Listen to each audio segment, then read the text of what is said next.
Before I kick into the topic, which is failure to launch an ML products, I'll give a quick intro about myself so you know who's speaking.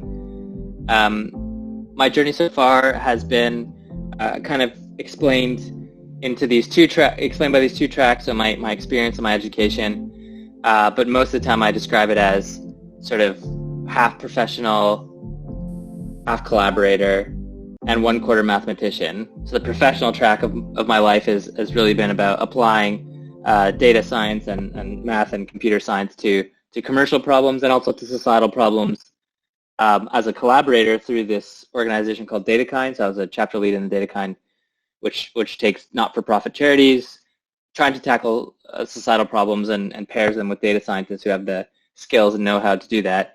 And ideally in a situation where they can use data, there is some data, and tries to tackle that societal problem in the same way that we would do data science and try to tackle commercial problems.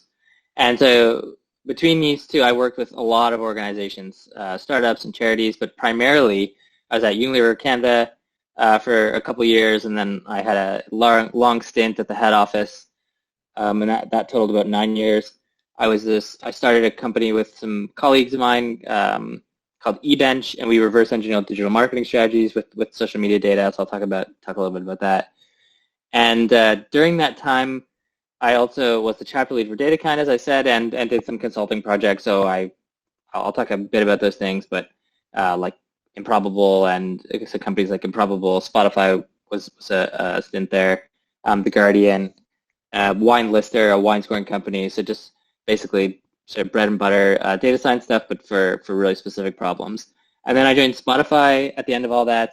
And when I finished my PhD, as a practice director for data science, trying to build a sort of central place where data scientists could build tooling and share practice and really increase the productivity and the speed of the data science community.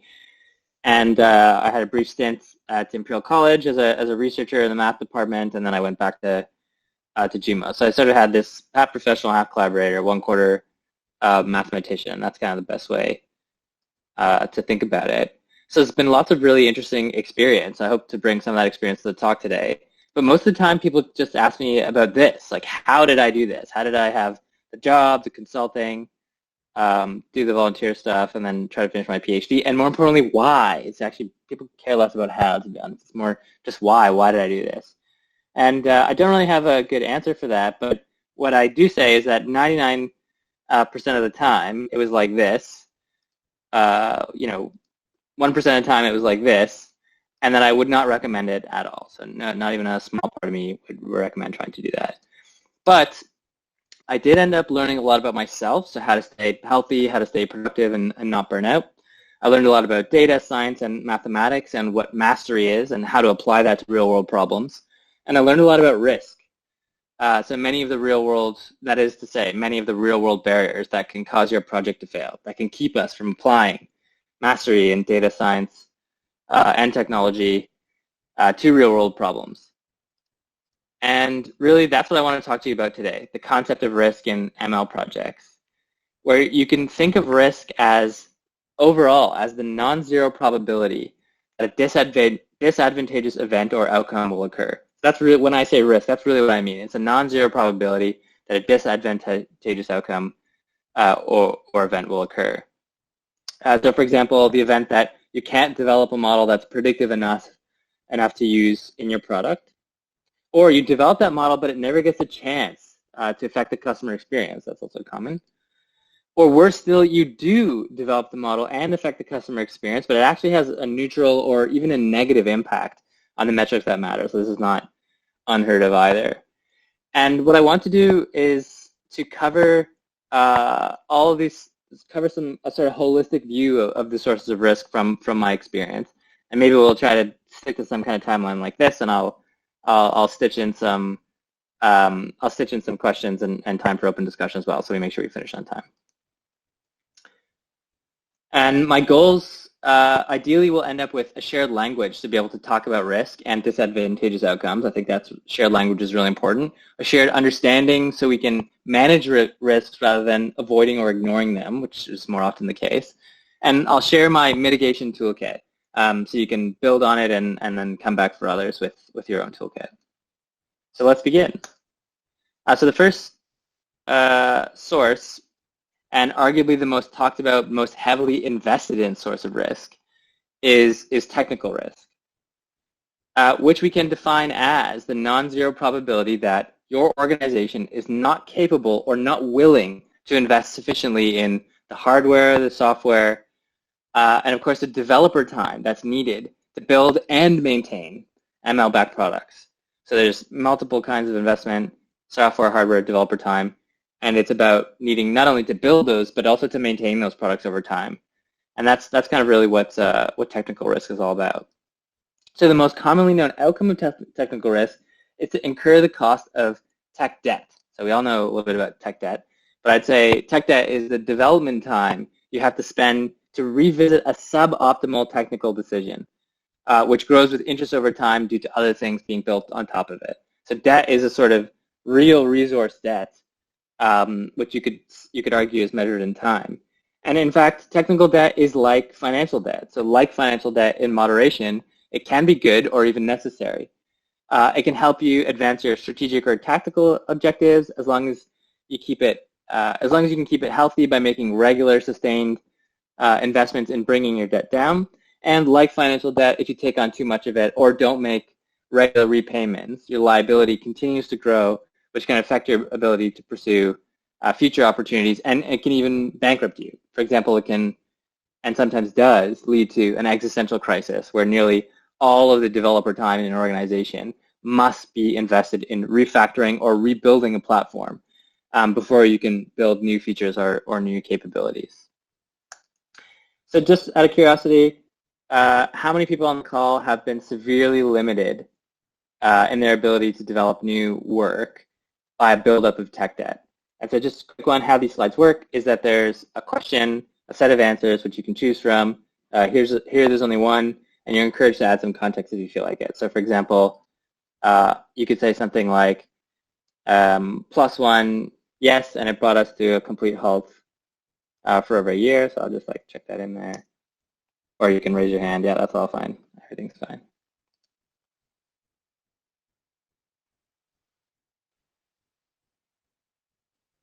Okay, cool.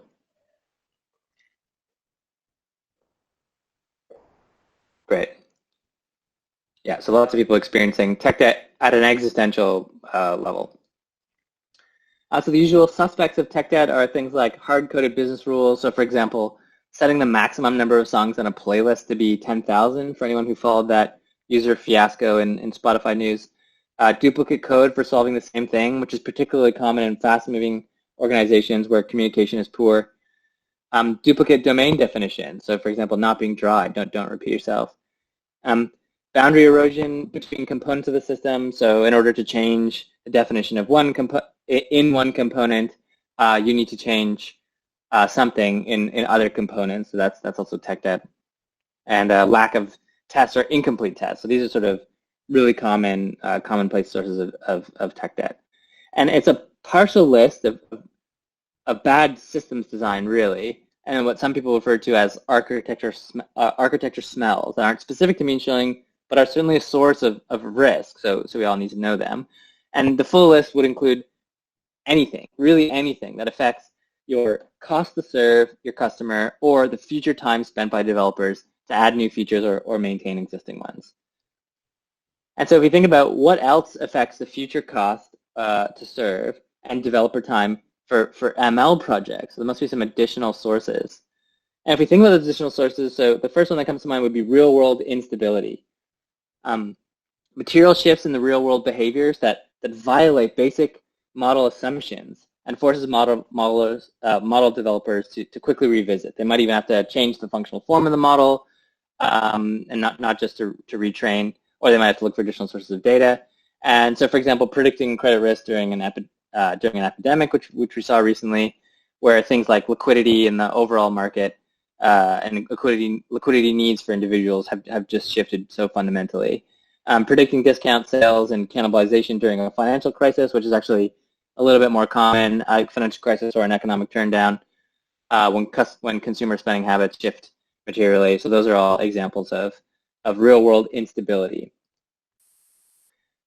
Even more test debt. So for example, we need test fixtures for model inputs, so data and feature streams need test fixtures.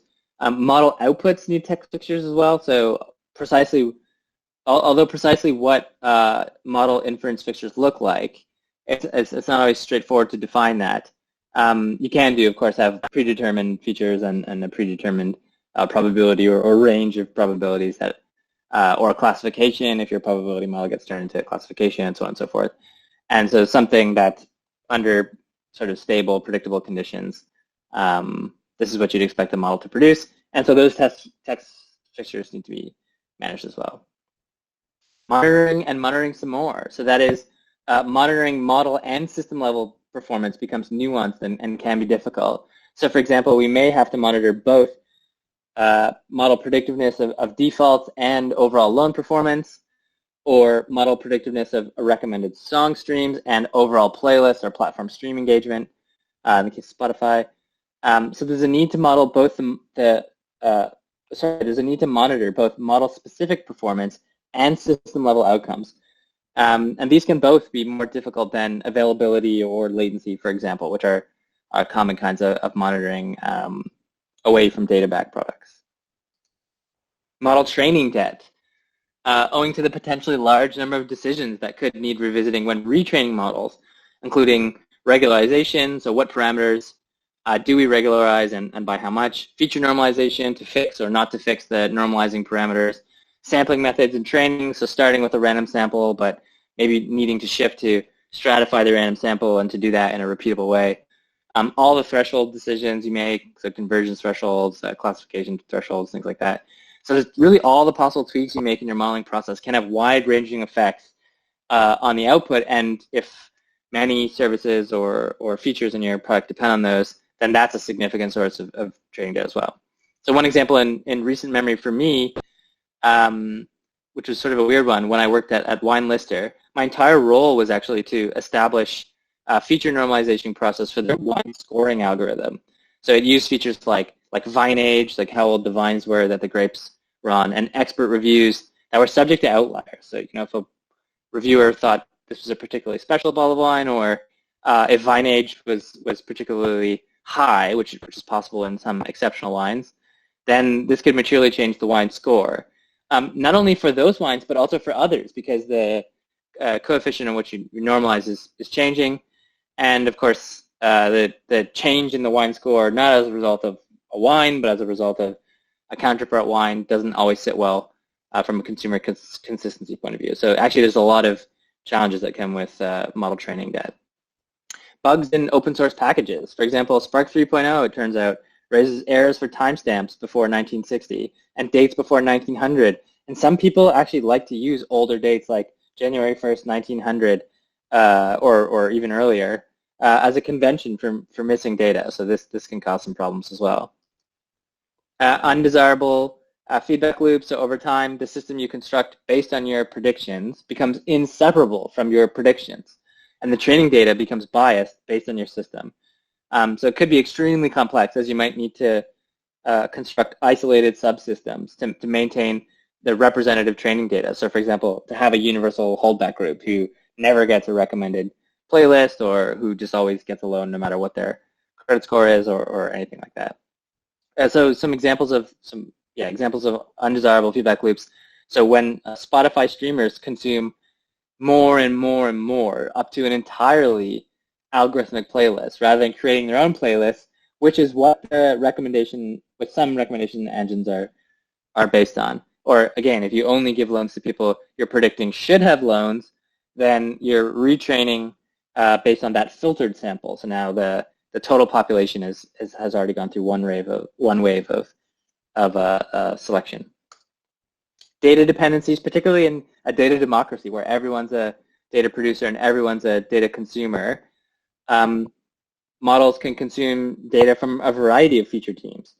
And if one of those teams needs to move quickly to fulfill their primary purpose, which is to produce the feature, they might change data, either the way it's collected or the meaning of it, and they might not take the time to version that data. I mean, if they do version that data, that's a source of tech debt in its own right. And so when a model input feature that depends on a software feature, for example, gets deprecated, like if the software feature that's deprecated, perhaps because of high cost to the business, then that model might need to be redeveloped again. Some of these things would mean the model needs to be revisited, which is less extreme than completely redeveloped, but it will require development time and is therefore a source of tech debt. Model dependence. So when many of the desired behaviors of the overall application are dependent on a single ML component or a handful of ML components, and if that component or any of its inputs have significant change, it can cause a need to redevelop some or many of these sort of kind of first-class features of the system. So this happens, for example, when product managers build personalized products such as recommended playlists or personalized playlists, or news articles like recommending what you should read, recommended content onto their homepage and into the homepage components. So Spotify's daily mix, for example, works in some countries depending on how the users are using the application, particularly playlists, and so it's on the homepage. But when it doesn't work, so in countries where there's not enough users who exhibit those behaviors, the homepage actually needs to be flexible enough now to exclude those components. And the same can be said for news articles as well, like at The Guardian. It's a similar kind of challenge. So quickly, here's another poll for us. And if you want, you could respond with your answer and a bit of context, so we can use that to start our first discussion, which is, which of these sources of ML tech debt are the most time-consuming for you, or have you spent the most time on? And so obviously I put other at the end, so if you've got some other sources of tech debt, please feel free to chuck it in the window as well.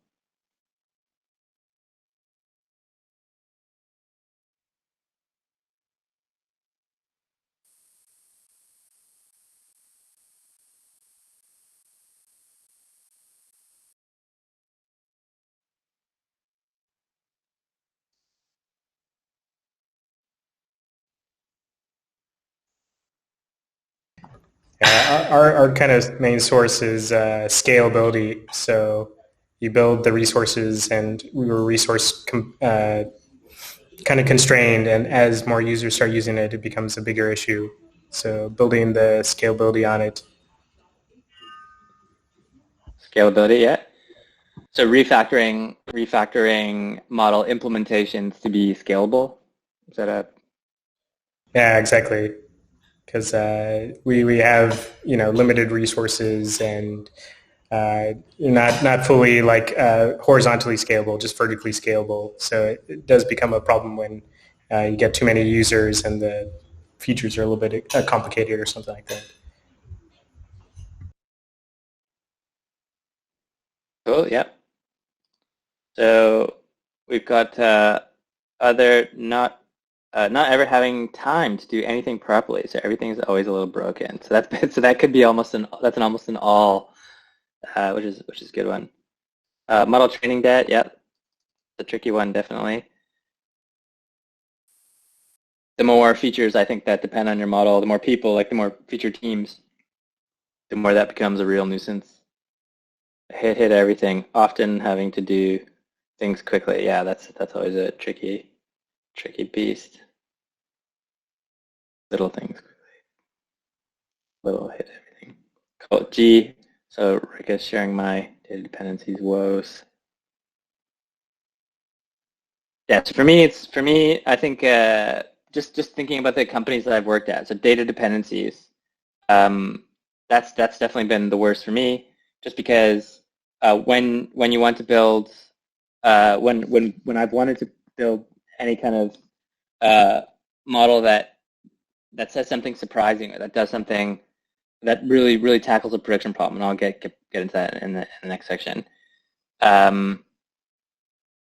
Yeah, it's usually going to be the most holistic view of consumer behavior, or of the customer's behavior. So that's definitely going to come from multiple teams, and things like interoperability challenges are pain, and of course, feature teams often, in my experience, think of data as a sort of second-class citizen, or worse. They don't often think of one of the main reasons to have a feature as is to produce data about what the consumers are doing. So data is an afterthought, and therefore, yeah, it's a really, really rocky relationship and very volatile set of dependencies. So every time I use a data source, I feel like I incur massive, massive tech debt. Matthew shares my woes. Great. Gee. Okay, cool.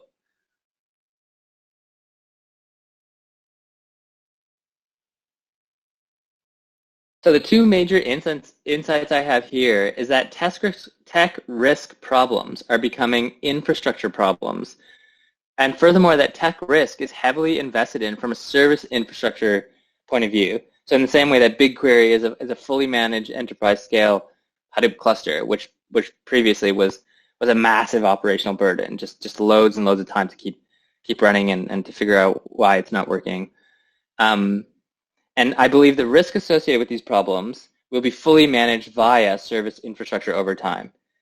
So for example, you've got Databricks, there's SageMaker, Google has an ML service environment as well. I'm not sure if they've released it. And then there's a new one, Layer, which I somehow ended up on the customer advisory board for. So I don't think it's the most, even that notwithstanding, so even though the fully serviced infrastructure isn't sort of available everywhere and these are real problems, it's still not the most critical source of risk for us to discuss here. And I think that's because the single point responsibility for managing technical risk is the chief data officer or equivalent. And while as practitioners we need to be aware of tech risk and tech debt, and of course we all share responsibility for incurring and repaying tech debt, on a project-to-project basis, as practitioners, we're sort of rarely confronted with the responsibility for mitigating tech risks as a whole for the company. And in that way, the chief data officer's role can be a lot like the chief financial officer's role. So they manage risk and leverage. They ensure that the organization is taking a healthy amount of debt on and not more. And they ensure we're making regular repayments and are consistent with our regular repayments that are consistent with our continued survival and competitive advantage. So in terms of how to mitigate, you can mitigate tech risk by repaying tech debt, and you can repay tech debt by refactoring code, quality at source, migrating to new systems or platforms rather than trying to refactor things. That's very common. Documentation, always good. Ensemble modeling is a good way to get rid of ML tech debt specifically because obviously it's much less subject to perturbation by your decisions. Fixing normalization parameters and managing a release cycle for updating them. So that's what we did at the wine lister, for example, just saying, okay, instead of, we're going to divide by max minus min if we're doing some kind of min max normalization. Just fix those parameters, update them each quarter, have a release cycle. Or you could pay for fully managed services like SageMaker, which are becoming increasingly more cost-effective and popular. And most importantly, you can mitigate your tech risk by having regular conversations with your chief data officer or your chief technology officer about how your max potential productivity is being limited by tech debt. So it's being limited by the previous decisions or the code quality that you're building on top of. But on the other hand, so not to spend too much time on those, so on the other hand, there are other sources of risk at a project level where practitioners are the single point responsibility for.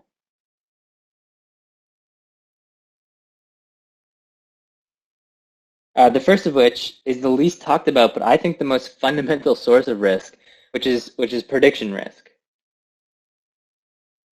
So prediction risk is defined as the non-zero probability that you don't have a prediction problem.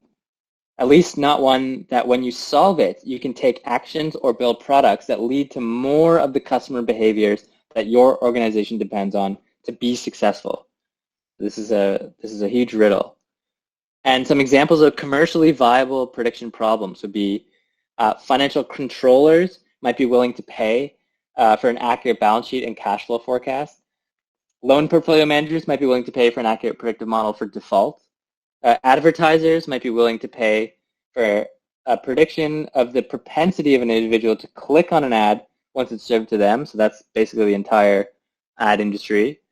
A music or video streamer might be willing to pay for a service that predicts the music or shows they like before they've ever heard or see them. So YouTube, Facebook, Netflix, LinkedIn, they all have recommendation engines which are based on this concept.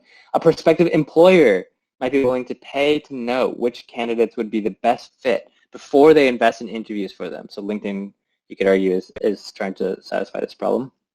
Medical doctors might be willing to pay for an accurate prediction of a tumor's presence, size, and growth. So radiology departments have invested in this, and this is one of the earliest applications of computer vision that I'm aware of, as certainly long before ad tech and facial recognition. Medical patients might be willing to pay for an accurate prediction of their own future illnesses. So maybe 23andMe, something like that with the genes and your propensity for certain illnesses. And my new job, actually, in at-home elderly care is another example of that, trying to predict health deteriorations in home care patients. And if we think of the generalized form of a sustainable prediction problem, it probably follows a template that looks something like this. So if we can use data X to predict Y, we can do Z. So there's something we can do as a result of that. And person A would be willing to pay for B because of C. So this is, of course, you've got 6 variables there, so there's a lot of things to think about. Possibly there's a shorter version of it. So one example could be, in Spotify's case, if we can use data about all users' music streaming behavior to predict songs a specific user will like, we can present those songs in a playlist, and all streaming platform customers, so everyone on the platform, would be willing to pay for continued access to the service because it reduces the time and effort spent searching for music they enjoy and listening to. In fact, they might not otherwise spend that, and so they might also discover things. It might even be better than they would do. So they might discover things that they would never otherwise discover, and that's something that they could be willing to pay for. When I was at eBench, we used data from influencers' Instagram posts, including the image. So we looked at color, we looked at what's in the image from Amazon's recognition API. We looked at the text, the mentions to construct the social networks, and we tried to predict what topics and content their followers are most receptive to. So we could provide them with paid content from brands, it's very dark, and digital marketing managers were willing to pay for those recommendations because of the higher receptivity and likeliness of engagement with the brand that they get versus paid content. So this is kind of a prediction problem where you figure out how brands can act like influencers or can act like people so that they can build relationships with people and then monetize those relationships. So again, it's very dark. So here's another poll and discussion moment, this time with 3 questions. So the first one is, are you clear about the most important prediction problems in your company and how they relate to the success of your company? So things you can predict and how that relates to the success of your company. Second question is, would you say there's an explicit shared consensus about these prediction problems among your fellow practitioners or among other ML engineers or data scientists in your organization?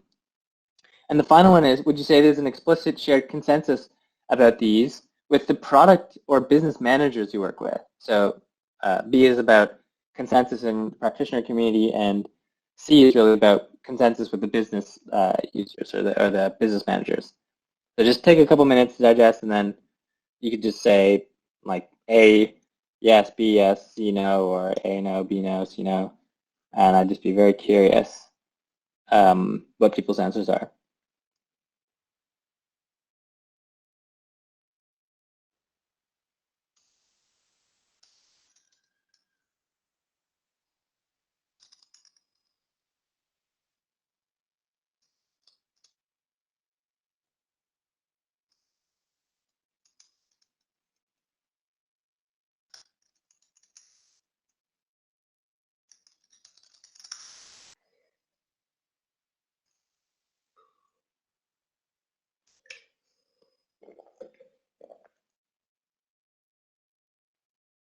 So you can type it or people can speak out loud.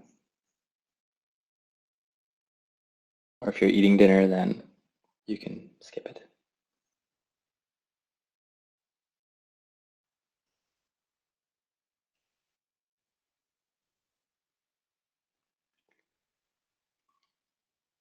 The hard questions as always, Rishi.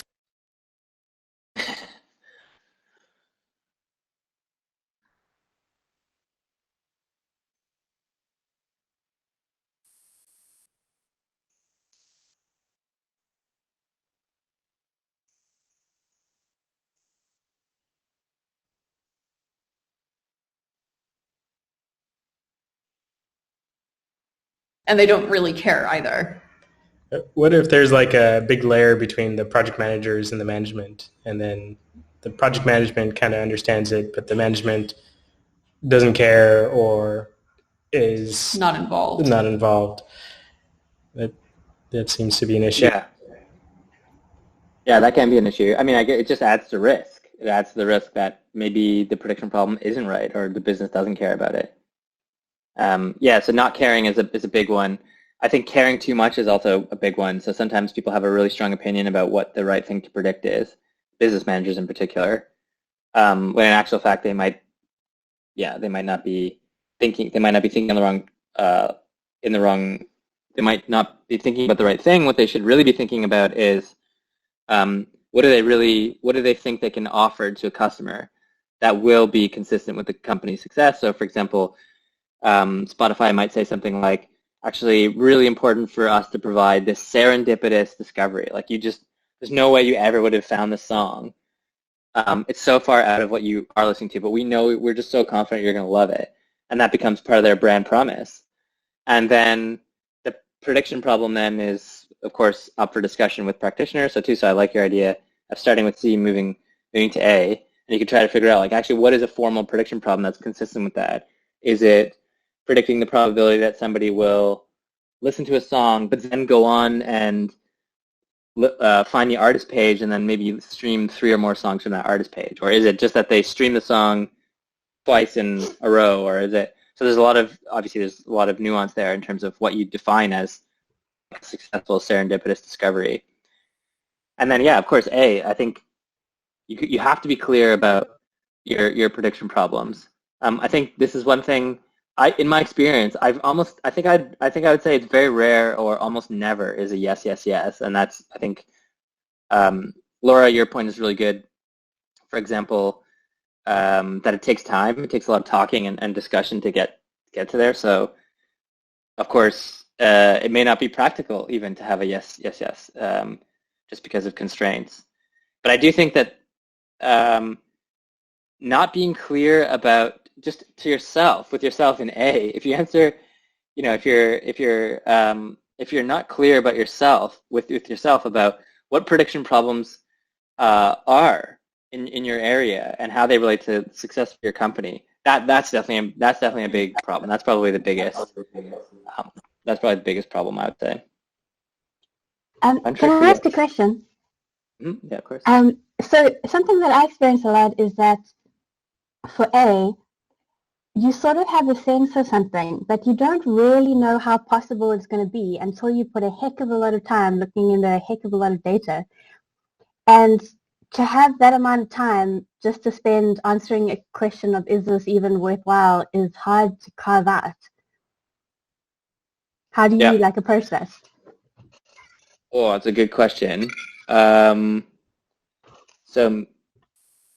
minimizing prediction risk. Actually, I think so I think I've got a point about that, which is maybe a little bit more holistic, like at a project level.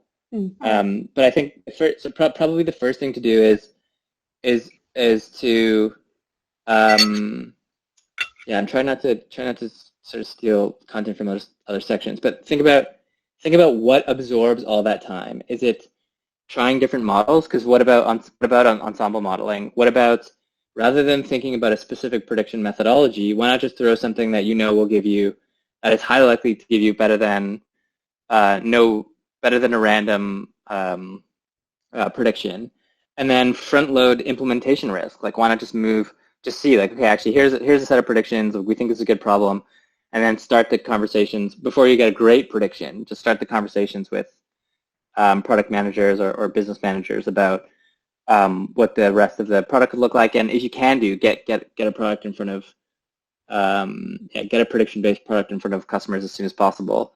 and that can buy you more time to really explore and improve and improve. But I think, yeah, it's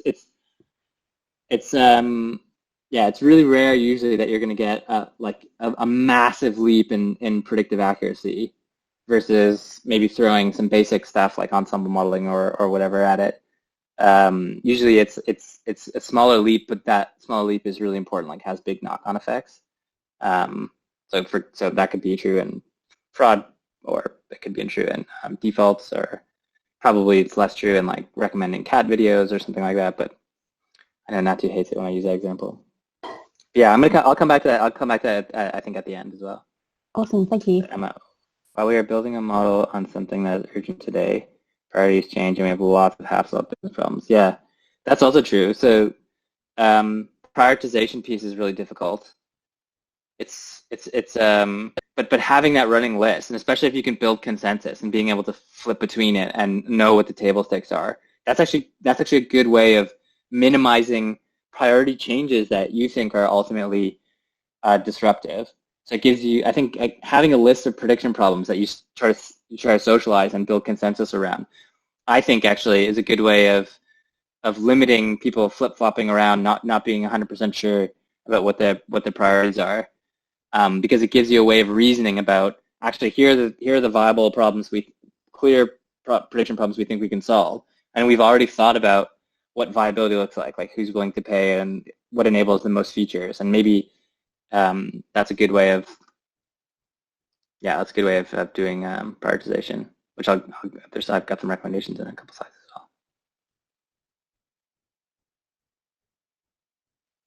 D keeps changing. Yeah. Okay. Yeah. Great. Okay. Cool. So the major insight here is that we can reopen discussion and at the end as well. So I think the major insight here is that well-defined prediction problems that relate to the financial well-being of your organization are far more valuable to you and your organization than the predictive methods and technologies we tend to spend more time talking about, particularly at the beginning of projects. So prediction problems, much, much greater than prediction methods and technologies. And the airtime, on the other hand, we spend on prediction problems is much, much less than the airtime we spend on prediction methods or technology. So there's a weird sort of dilemma there. We can spend more time talking about things we're interested in, which is methods and technologies, or we could spend more time talking about things that are consistent with our continued survivability and justifying our wages, which do seem extreme at times. So my suggestion for how to mitigate prediction risk specifically is always make sure you are clear about what you're trying to predict and why. Just simply asking that question, I think, is a good place to start. Even better if you can identify the group of individuals who are willing to pay for that predictive outcome in some form or another. So that could be an internal group, as in your stakeholders who are willing to let you spend time, or an external group, as in customers who are more willing to pay for your product. And of course, you could build the case for both of these things by starting with the most basic kinds of prediction and advancing from there. So try to prioritize the problems you work on, not based on how complex or interesting the prediction method is, which I find is often sort of natural tendency. I think I'm probably like that at times as well, but based on how much a good prediction will contribute to the success of the organization. So any other ways to mitigate? Any other suggestions for how to mitigate this prediction risk? So I like Suso, your example of like start with T, move to A.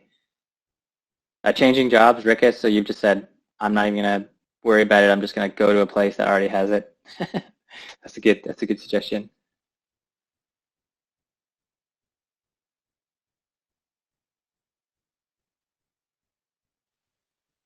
Or any other questions you'd like to know specifically on prediction risk? Again, we'll have time at the end for more. Oh no, you know what? We're running out of time. I'm gonna skip on here. Okay, implementation risk. Sorry, Rishi, can we make questions directly? Yeah. So I'm just curious about the framework that you use to frame the problem. Is this a known framework or is something that you came up with? Well, it's something I've come up with and shared enough times that okay, cool. Some people know it. But no, I wouldn't say it's never been accepted in a journal or something like that. So Cool. So framing prediction risk as a prediction problem that a person is willing to pay for naturally leads us to our next source of risk. So it's the most human and ubiquitously present source of risk. I think it's implementation risk. So if we take a step back and think about the big picture, we know it starts with something like this, right? So you've got an app. That app creates data. The data we use to model, and we're usually trying to minimize some. There's a functional form. We're trying to minimize something, and then is there a big leap to something that has loads of value and money just rains from the sky? So no, that's definitely not how that works. It would be nice, but that's definitely not how that works. So in fact, there's no intrinsic value in a model. Instead, there are two possible outcomes of value for any model. Either a person or a system changes their behavior. So those are the two outcomes. So a system changing its behavior could be like a playlist or an ad recommendation. A person, so the model just directly model output is directly consumed by a system and it changes its state. Or a person changes their behavior. Could be a doctor who accepts the image classification and offers the diagnosis. A marketing manager who buys into these customer segments and decides to build their campaign around it. The portfolio manager who accepts the fraud model, adopts it, decides to deploy capital on the basis of it. So, the idea of a person changing their behavior could be many different outcomes. So implementation risk is the non-zero probability that a person or system that the prediction is intended to benefit doesn't change behavior as a result of the model, and therefore it never materializes any value. And when the ultimate end game for you is a person changing their behavior, as in the case usually with insights, ML-backed insights, you face delegation risk by that person. When the ultimate end game for you is a system change, you face adoption risk. And sometimes it's helpful to think about both. So for example, a product manager needs to decide that it's okay to change the system on the basis of model outputs, but I tend not to do that. I tend to be purist. So what is the ultimate end game? And when the ideal intended outcome is that a person changes their behavior, that's delegation risk. And the main insight here is that models don't lose their bonus, get fired, or go to jail. People do.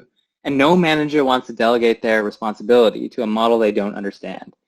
I saw this a lot in larger companies I worked at. So for example, Unilever, when asked to predict whether a business unit would have a profitability challenge in the future or whether or not an operating company was human rights compliant, after the prediction is made, a person needs to intervene, either with resources or otherwise. And it's very difficult to create predictive models, even if they're very accurate, that people don't understand that they're willing to delegate that responsibility to, particularly if you think of stakes being high. So for example, something like with human rights compliance. So when the ideal intended outcome is that a system needs to change its behavior, that's adoption risk. And the main insight here is that personalized or intelligent features won't always outperform well thought through features or non-personalized data-backed features. So for example, most viewed articles or most recent why. So, and I actually did see that a lot at The Guardian, as people who show up to the site don't want to be in a filter bubble with their peers. They want to know what all of society is reading, so that's why the top most read articles are really important, not just their peers, if not knowing what editors think they should be reading, so not even being subject to the crowds at all. So this is the idea of like editorial versus algatorial or algorithmic. So this is important as well. So another poll, which I might just quickly drop, and then maybe we can come back to it. So if you could just quick A/B. So what percentage of the time do you spend building model understanding of what you built? And how often do you test your models against simple rule-based approaches, also using data, but without any ML? So just simple thing, like for example, sometimes I'd spend maybe 90%, so 10% of the time building the model, including managing and manipulating data, and then 90% of the time just trying to build enough of an understanding to get someone to delegate their responsibility. And then B, how often do I test models against a simple rule-based approach? My answer isn't actually 0, but I think you could say that. 0, what's the fun in that? I would love to do that as often as is possible.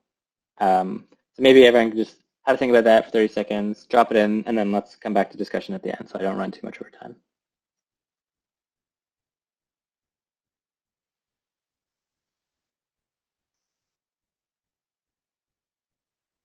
Really, the most important thing here is actually just the question. The answer is not that important.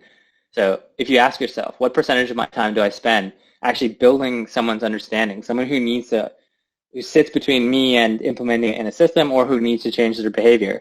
How often do I sort of come back for them? So ways to mitigate.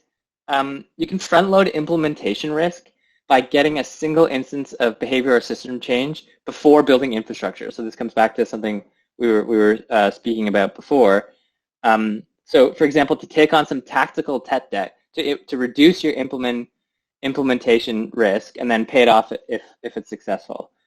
So if the outcome is to change the state of your product, then get the minimum viable prediction product in front of your consumer as soon as possible. Start with a one-off batch with the most simple possible prediction, probably ensemble model that you're familiar with, and potentially multiple target variables. You can blend them or just try different versions of the model. So just it's kind of like a breadth first search.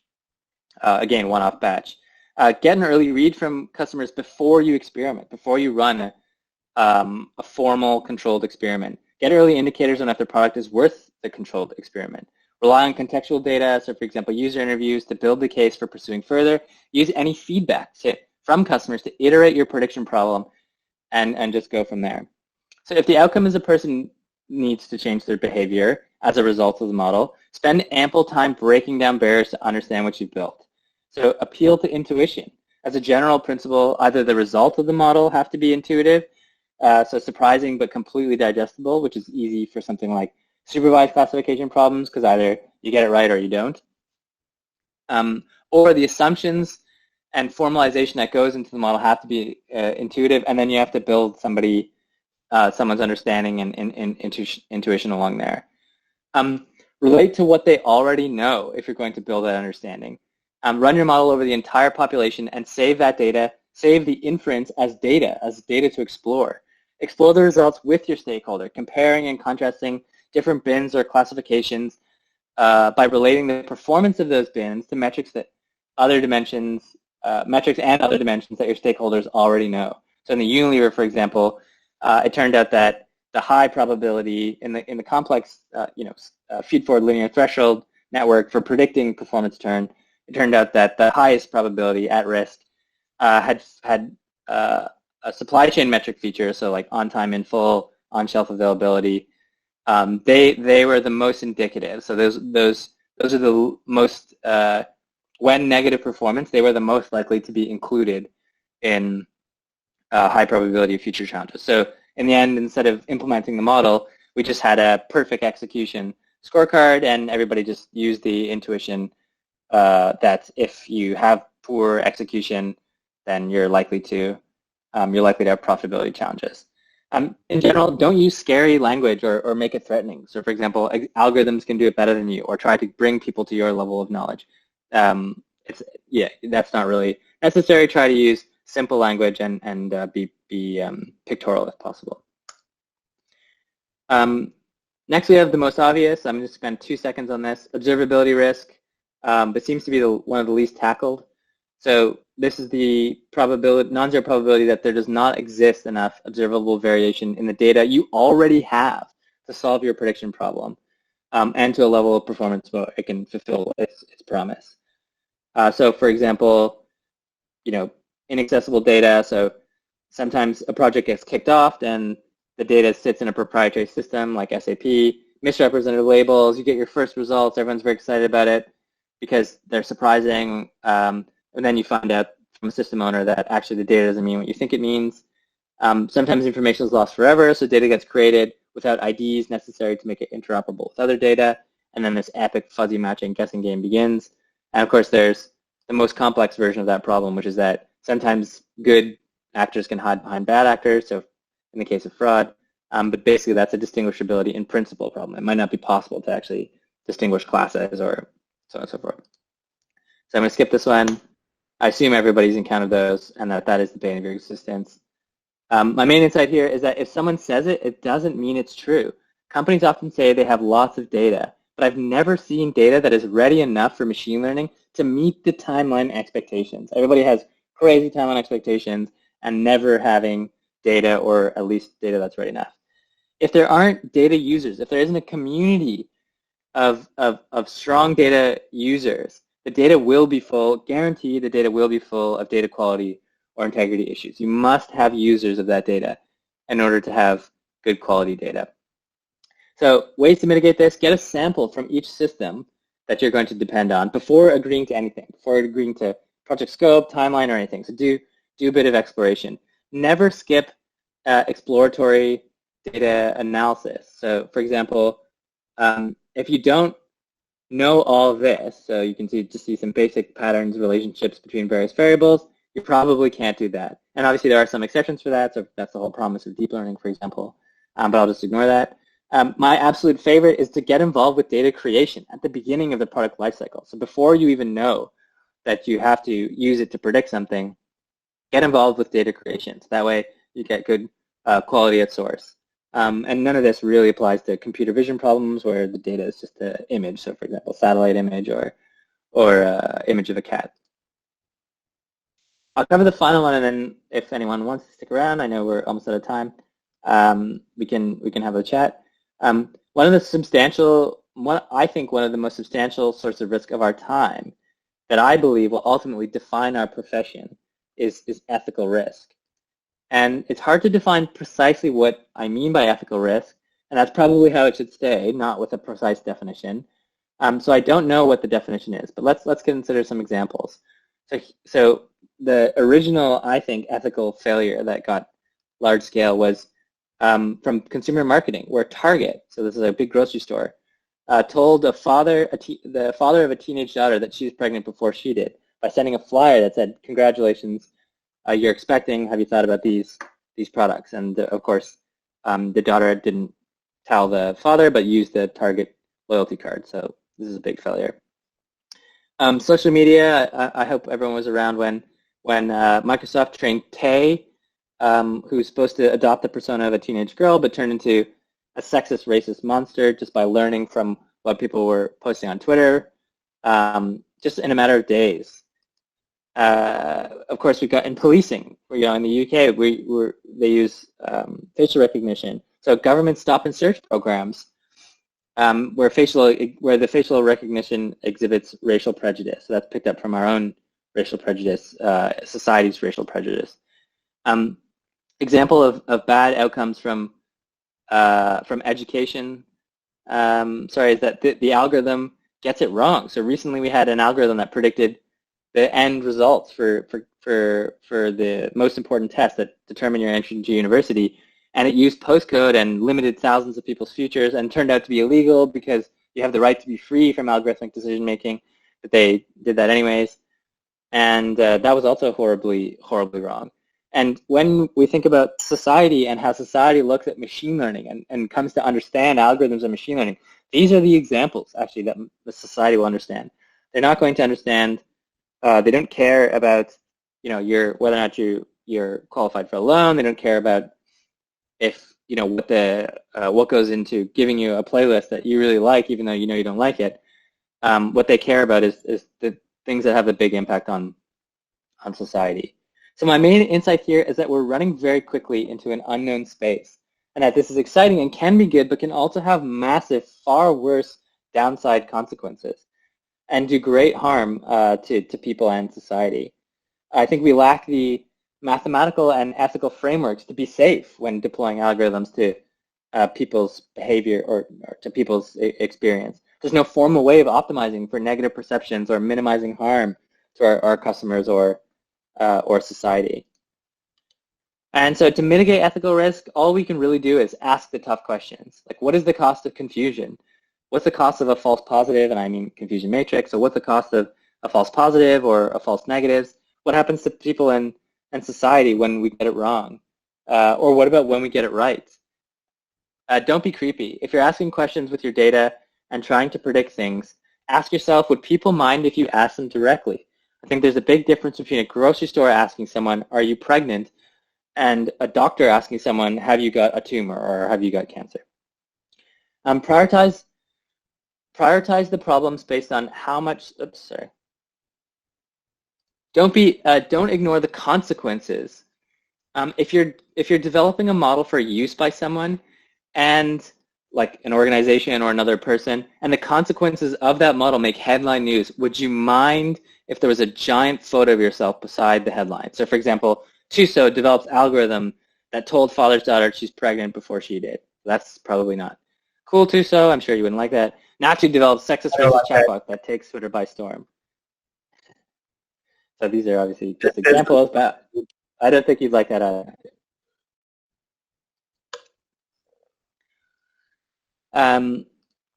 Because while I don't know how to define ethical risk, what I do know is that if data is the new oil, then data ethics is the new climate change.